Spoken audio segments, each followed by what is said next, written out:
Sir super sir, excellent sir. ಏನಕ್ಕೆ? ಈ much ಮುನಿಗೆ ಆ ರೋಡ್ ರೋಮಿಯೋಗಳಿಗೆ ಅರ್ಧ ಮಸಾಲೆ ತೆಗೆದ್ರಲ್ಲ, ಅದಕ್ಕೆ hats off to you sir. Sir sir ಈಗ ನೀವು ಹ್ಯಾಪಿನಾ ಸರ್? ಯಾಕೆ? ಏನದು? Increment 2 years. 3 ಮಕ್ಕಳು sir. You shut up. You shut up. Yes sir. ನಿಮಗೆ ಎಲ್ಲಿ ಏನು ಮಾತಾಡಬೇಕು ಅಂತ ಗೊತ್ತಾಗಲ್ಲ. ಇದು police station. Do your duty. Sorry sir. ಅಲ್ವೋ ಪುಟ್ನರ್ಸು, you are very bad luck fellow. 10 ನಿಮಿಷದಲ್ಲಿ ಪದ್ಮಶ್ರೀ ಮಿಸ್ ಆಯ್ತು. ಇಲ್ಲ ಅಂದ್ರೆ ನಿನಗೆ ಸರಿಯಾಗಿ ಸಲ್ಯೂಟ್ ಹೊಡೆಯಕ್ಕೆ ಬರಲ್ಲ, ಪದ್ಮಶ್ರೀ ಅವಾರ್ಡ್ ಬೇರೆ ಮಿಸ್ ಆಯ್ತಾ? ಅವಾರ್ಡ್ ಅಲ್ಲ ಸರ್, ಪದ್ಮಶ್ರೀ ಅಂತ ಎಕ್ಸ್ ಹೋಮ್ ಮಿನಿಸ್ಟರ್ ಮಗಳು. 10 ಇಯರ್ಸ್ ಬ್ಯಾಕ್ ಐ ಲವ್ ಮಾಡಿದೆ, ಸ್ಟ್ರಾಂಗ್ ಲವ್. ಮದುವೆಗೆ 10 ನಿಮಿಷ ಲೇಟ್ ಆಗೋದೆ. ಅಷ್ಟ್ರಲ್ಲಿ ಅವಳು ಇನ್ನೊಬ್ಬನ ಜೊತೆ ಓಡೋದ್ಲು. ಇಲ್ಲ ಅಂದ್ರೆ ಈ ಪುಟ್ನರ್ಸು SIO CIO ACPನೋ DCPನೋ ಕಮಿಷನರೋ DIGನೋ CMO PMO ಆಗಿರ್ತಿದ್ದ. ಈಗೇನಾಗಿದ್ದೀರಾ? PC. ಮೊದಲು ಆ ಕೆಲಸ ಸರಿ ಮಾಡಿ. ಆಂಟಿ ಆಂಟಿ, ನನ್ನ ನಮ್ ಸ್ಕೂಲಲ್ಲಿ ಏನಾಯ್ತು ಗೊತ್ತಾ? ನಮ್ ಮಿಸ್ ಹೇಳಿ ACP ಅಮ್ಮ ಅವ್ರೆ. ಏನೇ? ನಾವು ಬಂದಿರೋದು ಏನ್ ಕೆಲ್ಸಕ್ಕೆ ಅಂತ ಗೊತ್ತಿಲ್ವಾ? ಅರುಂಧತಿ ಆಂಟಿ ಅಂತ ಕರಿಬೇಕು, ಗೊತ್ತಾಯ್ತಾ? ಅಯ್ಯಯ್ಯೋ, ನನಗ್ ಮರ್ತೇ ಹೋಗಿತ್ತು ಕಣೆ. ಅರುಂಧತಿ ಆಂಟಿ ಅವ್ರೆ, ಸಾರಿ, ನಿಮ್ಗೆ ಮದ್ವೆ ಆಗಿ ಎಷ್ಟು ವರ್ಷ ಆಯ್ತು? ಇದು ಅರ್ಜೆಂಟ್ಗೆ ಬೇಕಾದ ವಿಷಯನಾ? ಬಂದ್ ಕೆಲ್ಸ ನೋಡೋದ್ ಬೇಡ್ವಾ? ಅಲ್ಲ, ಅವ್ರ ಚೈನ್ ಕಿತ್ಕೊಂಡಾಗ ನಾವು ಕಿರ್ಚ್ಬೇಕೋ ಬೇಡ್ವೋ? ನೀವ್ ಹೇಳೇ ಇಲ್ಲ.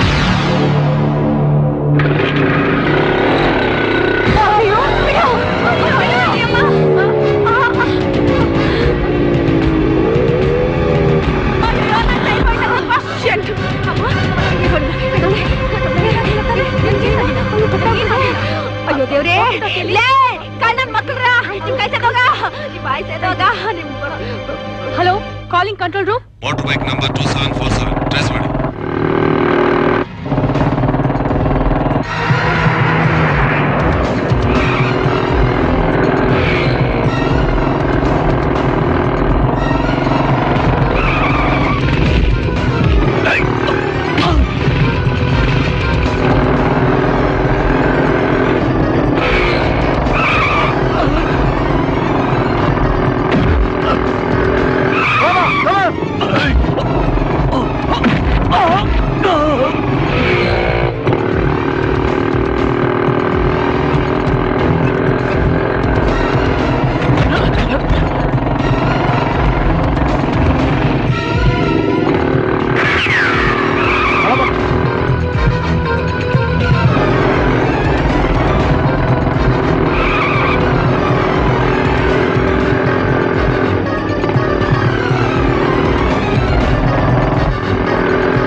ವೆಹಿಕಲ್ ತಗೊಂಬ.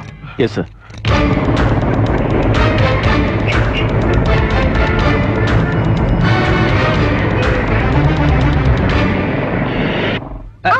ಆಯ್ತು ಆಯ್ತು. ಮೆತ್ತಗೆ. ಅಲ್ಲ, ನೀನೊಬ್ಬ ACP ಆಗಿ ನಾವು ಮಾಡಿ ಟ್ರ್ಯಾಪ್ ಅಂತ ಗೊತ್ತಿದ್ದು ಅವನ್ ಕೈನ ಯಾಕೆ ಹಿಡ್ಕೊಂಡೆ? ಸೆನ್ಸ್ ಇದೆ ನಿಂಗೆ? ಅವ್ರ ಹತ್ರ ಬರೋವರೆಗೂ ನಾನು ACPನೇ ಆಗಿದ್ದೆ. ಅವ್ನು ನನ್ನ ತಾಳಿ ಕೈ ಹಾಕ್ದಾಗ ನಾನು ಒಬ್ರೆ ಹೆಂಡತಿ ಅನ್ನೋದು ಮಾತ್ರ ಜ್ಞಾಪಕ ಬಂತು.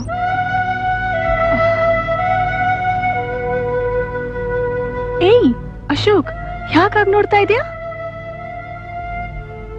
ಏಯ್, ಯಾಕಾಗ್ ನೋಡ್ತಾ ಇದೀಯಾ? ಸ್ಟ್ಯಾಚ್ಯೂ.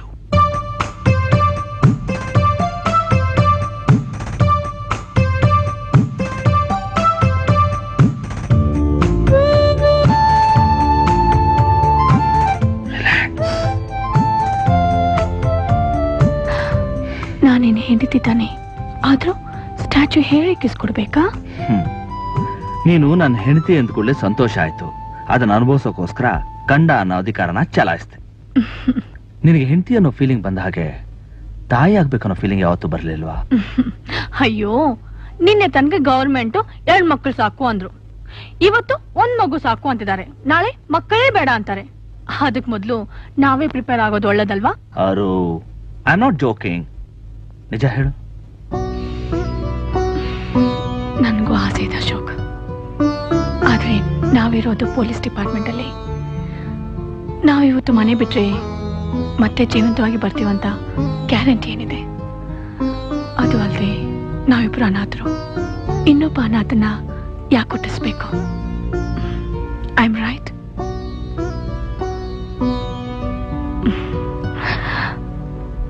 ಮಂಗಳಸೂತ್ರ ಸರ್. ಇವತ್ತು ನಿಮ್ಮ ಒಡವೆ ಎಲ್ಲ ಸಿಕ್ಕೋದ ಕಾರಣ ಸಬ್ ಇನ್ಸ್ಪೆಕ್ಟರ್ ಅಶೋಕ್ ಕುಮಾರ್ ಅವರ ಸಾಹಸ ಮತ್ತೆ ಸಮಯ ಪ್ರಜ್ಞೆಯಿಂದ. ಒಬ್ಬೊಬ್ಬರಾಗಿ ಬಂದು ನಿಮ್ಮ ಒಡವೆನ ಗುರ್ತಿಸಿ ತಗೋಬೇಕು ಅಂತ ಕೇಳ್ಕೊತೀನಿ. ಇಲ್ಲ ಮೇಡಮ್, ನಮ್ ಒಡವೆನ ಅಶೋಕ್ ಕುಮಾರ್ ಅವ್ರ ಕೈಯಿಂದಾನೇ ಕೊಡಿಸಿ. ಹಾಗಾದ್ರೆ ನಂದು ಮೊದಲು ತಗೊಂಡ್ಬಿಡ್ತೀನಿ. ಅಲ್ಲ ರೀ, ನನ್ ಚೈನು ನನ್ನ ಮಾಂಗಲ್ಯ ಕೊಡ್ಸಿ ದೇವ್ರು ಕಣಪ್ಪ. ನೀವಿನ್ನೂ 100 ವರ್ಷ ಚೆನ್ನಾಗಿರಿ.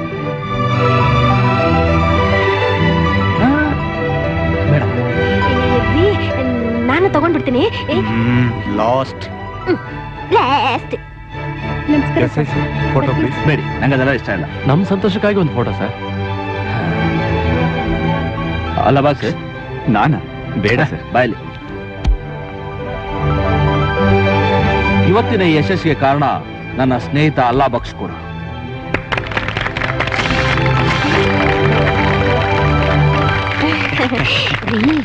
ನೀವು ಹೋಗಿ ತೆಗೆಸ್ಕೊಳ್ರಿ. ನಾನೇನು ಅವ್ರು ಹಿಡಿದಿಲ್ವಲ್ಲೇ? ಹಿಡಿದಿದ್ರೇನಾಯ್ತು? ನೀವು ಡಿಪಾರ್ಟ್ಮೆಂಟ್ ನಲ್ಲಿ ಇಲ್ವಾ? ಹೋಗ್ರಿ ಹೋಗ್ರಿ. ಬನ್ನಿ ಸರ್, ಇಬ್ರು ಫೋಟೋ ತೆಗೆಸ್ಕೊಳ್ಳೋಣ. ಬಾಯಿ ಮುಚ್ಕೋ. ನಾವ್ ಅಲ್ಲಿ ಹೋಗಿ ನಿಂತ್ಕೊಂಡ್ರೆ ಒಡವೆ ಹಿಡಿದಿರೋ ಪೊಲೀಸರಂಗ್ ಕಾಣಲ್ಲ, ಅದನ್ನ ಕದ್ದಿರೋ ಕಳ್ಳರಂಗ್ ಕಾಣ್ತೀವಿ. ಸರಿಯಾಗಿ ನಿಂತ್ಕೋ.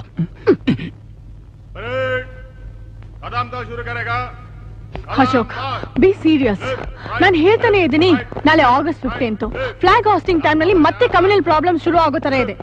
ನಮ್ ಡಿಪಾರ್ಟ್ಮೆಂಟ್ ನವರಿಗೆ ಇಲ್ದೇ ಇರೋ ಪ್ರಾಬ್ಲಮ್ ಇದೆ ಅನ್ಕೊಂಡು ಅದನ್ನೇ ದೊಡ್ಡ ಇಶ್ಯೂ ಮಾಡೋದು ಬಿಟ್ಟು ಬೇರೆ ಏನ್ ಗೊತ್ತಿಲ್ಲ. What you mean? ಇದು ಕಮ್ಯುನಲ್ ಪ್ರಾಬ್ಲಮ್ ಅಲ್ಲ, ಕ್ರಿಯೇಟೆಡ್ ಪ್ರಾಬ್ಲಮ್. ಕೆಲವರು ತಮ್ಮ ಸ್ವಾರ್ಥಕ್ಕಾಗಿ ಗಲಾಟೆ ಹುಟ್ಟಾಕ್ತಾರೆ. ಅದ್ ತಿಳಿದ ಜನ ಹೊಡೆದಾಡಿ ಸಾಯ್ತಾರೆ. ಅದಕ್ಕೆ ಪರಿಹಾರ ಹೊಡೆಯೋದ್ರಿಂದ ಅಲ್ಲ, ಬುದ್ಧಿ ಹೇಳೋದ್ರಿಂದ ಸಿಗುತ್ತೆ. ಬುದ್ಧಿ ಹೇಳಿದ್ರು ಕೇಳದೆ ಇದ್ರೆ? ನೀವ್ ಯಾವತ್ ಬುದ್ಧಿ ಹೇಳಿದ್ರ ಅಂತ ಹೇಳಿ ಪವರ್ ಇದೆ ಅಂತ ಸಿಕ್ಕಿದವ್ರಿಗೆಲ್ಲ ಬಾರಿಸಿದ್ದೀರ. ಅದು ಕೋಮು ಗಲಭೆಯಿಂದ ಹೋಗಿ ಕಾಕಿ ಗಲಭೆಗೆ ತಿರುಗುತ್ತೆ. ಅಲ್ಲ, ನನಗೊಂದು ಅರ್ಥ ಆಗಿಲ್ಲ. ಪಾಠನೇ ಮಾಡದೆ ಹೋಮ್ವರ್ಕ್ ಮಾಡ್ಲಿಲ್ಲ ಅಂದ್ರೆ ಹೇಗೆ? ಪಾಠ ಮಾಡಿ ಹೋಮ್ವರ್ಕ್ ಕೊಟ್ಟು ಆಮೇಲೆ ತಪ್ಪು ಮಾಡಿದ್ರೆ ಹೊಡಿಬೇಕು. ಏನಂತೀಯ? ನಿನ್ನ ಹತ್ರ ಮಾತಾಡೋರ್ಗೆ ಬುದ್ಧಿ ಇಲ್ಲ. ನೀನ್ ಸ್ವಲ್ಪ ಟ್ಯೂಬ್ಲೈಟ್ ಅಲ್ವಾ, ಅರ್ಥ ಆಗೋದು ಲೇಟ್ ಆಗ್ಬಿಡು. ನಾಳೆ ನನ್ನ ಹತ್ರ ಪಾಠಕ್ಕೆ ಬಾ, ಎಲ್ಲ ಹೇಳ್ಕೊಟ್ಟು. ಹೌದೌದು, ಪಾಠಕ್ಕೆ ಪಾಠಕ್ಕೆ. ನಿನ್ನ ಚಾಚು ಬಾಯ್. ಗೊತ್ತಲ್ಲ, ನಿಮ್ಗೆ ಜಾಗ ಮಾಡ್ಕೊಂಡು ಹೋಗ್ತೀನಿ. ಸರ್, ಗ್ರೂಪ್ ಲೀಡರ್ಸ್ ಇಬ್ರು ಬಂದಿದ್ದಾರೆ. ಬನ್ನಿ ಬನ್ನಿ. ನಮಸ್ಕಾರ ಸರ್.